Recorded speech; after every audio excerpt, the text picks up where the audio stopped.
ចិត្តខ្មែរស្លូតតាំងពីដើមទេវាណាស់តែគ្នាគេចូលមកឈ្លានពាន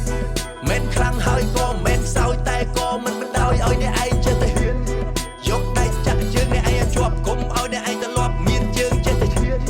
បើអ្នកឯងមិនចេះស្ដាប់ភាសាស្លឹងមើលកាយវិការបញ្យល់ហើយចេញភ្លាម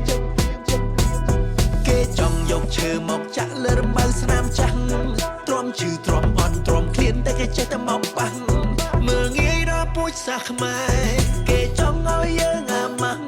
មនុស្សចឹងថាកុំស្លូតយូរពេកឈប់ស្ដាប់ភាសាសេកតាពួកយើងរៀបយុទ្ធសាស្ត្រតាពួកយើងរៀបយុទ្ធសាស្ត្រ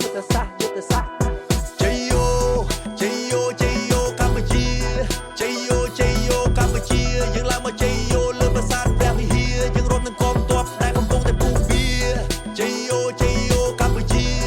ជ័យយោជ័យយោកម្ពុជាយើងក្រោកឈរឡើងយើងខ្មែរទាំងអស់គ្នាយើងក្រោករួមគុំឲ្យខ្មែររងាទាំងឲ្យទូចធំមកមុំពូឌីពូដាពូដឹងពូដឿទាំងប្រពន្ធតែទឿទាំងចាស់ទាំងក្មេងសិតតែពូជអ្នកចម្បាំងសាមគ្គីគ្នាខ្លាំងកុំមកចង់លោលេងខ្មែរក្រមណាស់ខ្មែរកណ្ដាលណាស់ខ្មែរលឿនណាស់ខ្មែរនៅស្រុកគេមានឈាមខ្មែរតែមួយទេ